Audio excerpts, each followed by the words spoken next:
let me tell you why the Pixel 9 Pro XL is and will continue to be the best phone of 2025. Now, the rise of the Google Pixel within the last few years has been surprising to say the least. Not only were Google phones consistently being overlooked in a market that was dominated by Apple and Samsung since the beginning, but they struggled to be looked at as a reliable competitor since many of their phones had the worst bugs and glitches the first day that they were bought. The Pixel 6, 7, and 8 Pro series dealt with many issues that seemed like they were never going to get fixed until Google decided to finally get serious and release the Pixel 9 Pro XL, the first anomaly in the Google lineup. Now, if you've ever seen the Miles Morales Across the Spider-Verse movie before, basically, Miles Morales learns that he's an anomaly, someone who was never meant to gain spider powers. And basically, an anomaly is something that deviates from what is standard, normal, or expected. We expected the Pixel 9 Pro to be riddled with bugs and glitches like every other Pixel that came before it,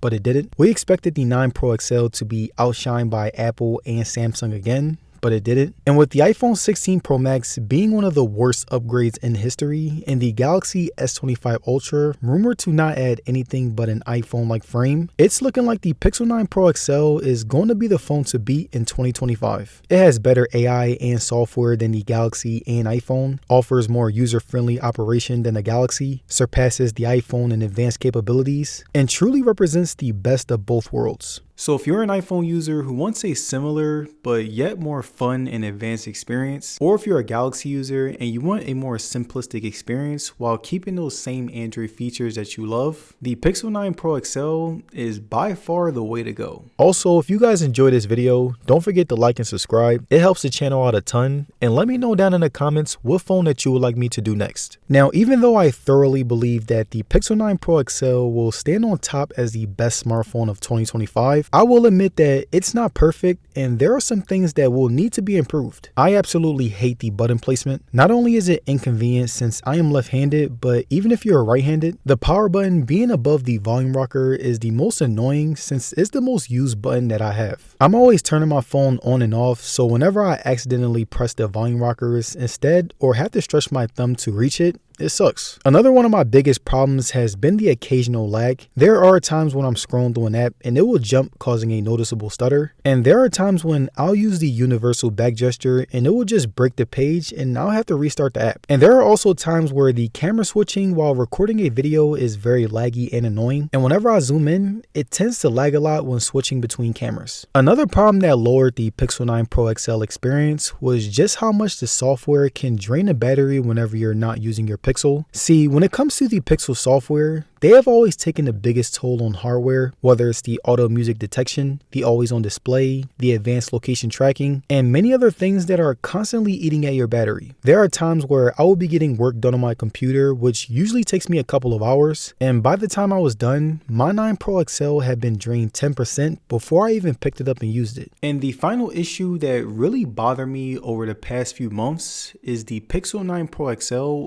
as a whole. Now, if you haven't watched my previous Pixel 6, 7, and 8 Pro reviews, I've pointed out the fact that a lot of these older phones have gotten better and better over time. Many of the older Pixels are adopting the new features that were exclusively on the Pixel 9 Pro XL. Many people don't prefer the 9 Pro XL having that same boxy iPhone frame and love the older, more rounded frame. And many people are becoming very intrigued by the fact that you can buy a Pixel that will give you a very identical experience for prices as low as $200 to $300, which often makes me question whether or not I would recommend the Pixel 9 Pro XL. But for the people that love what the Pixel 9 Pro XL has to offer and don't mind spending the increased price, just know that the positives far outweigh the negatives. The display is excellent, much better than older Pixel phones. The screen is brighter, it shows many more vivid colors, and it matches the high quality that you would expect from a Samsung Galaxy. The screen performance is great too. The 120Hz refresh rate makes everything look smooth most of the time. My 9 Pro XL responds quickly to touches, and I love the thin borders around the screen with its small camera hole. The screen is also much more durable now. Old Pixel phones will scratch easily, but this one is different. After months of regular use, including some drops and keeping it in my pocket pocket with keys, there's not a single bad scratch on the screen. My battery life is solid. I'm getting about 7 to 8 hours per day, which meets my needs. And to make the battery last even longer, I use power saving mode when I'm not using my phone to avoid the apps that drain a ton of power. I mostly use lighter apps like Twitter for social media, Notion for work, FanDuel for sports, and Gemini for emails and questions rather than playing games. The battery usually has 10 to 20% left towards bedtime, and this gives me extra time for late night use. Charging is pretty fast too. It goes from empty to full in under an hour, and if I get to charge it overnight, I can fully charge it during my morning routine. And after 3 months, the phone still runs just as fast as when it was new. It handles everyday tasks very well, switches between apps smoothly, and runs AI features without any problems. And the few times that I've played games, they ran smoothly without any stuttering. And personally, I really like the new design. It's better than older models and has been proven to be more practical. The 9 Pro XL has straight aluminum sides, which gives it a better grip than the rounded edges on the Pixel 8 Pro. And while older models might feel a little bit more comfortable, the flat sides make the phone more stable to hold. The back camera bump is less noticeable, so the phone sits better on flat surfaces. The matte glass back doesn't show fingerprints much and gives every color a professional look. And while not everybody likes the design, I'm happy to see that more phones are using this boxy style with slightly rounded edges. The Pixel 9 Pro XL has amazing cameras that work great in any situation. The front-facing camera takes natural selfies with gray skin colors, and it's really good at blurring the background in portrait mode. And whenever I'm taking pictures at night, the photos captures clear, bright photos that look realistic, and they're almost as good as what you get from a regular camera. And they've really improved since the last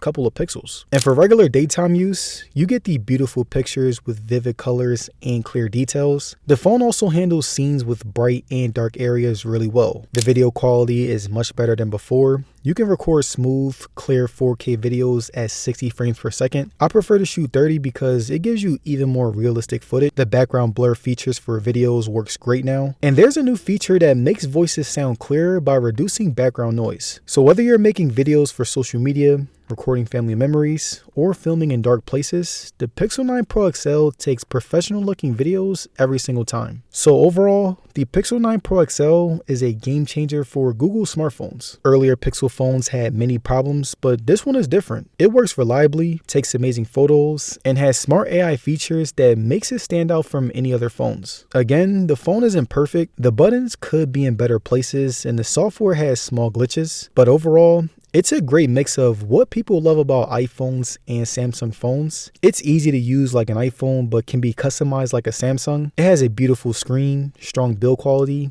good battery life, and excellent cameras, making it one of the best phones that you can buy in 2025. And what's really important in this is that Google has finally made a truly high-end smartphone that can compete with the best. And with Apple's iPhone 16 Pro Max and Samsung's Galaxy S25 Ultra having their own problems this year, the Pixel 9 Pro XL can remain the new leader of 2025.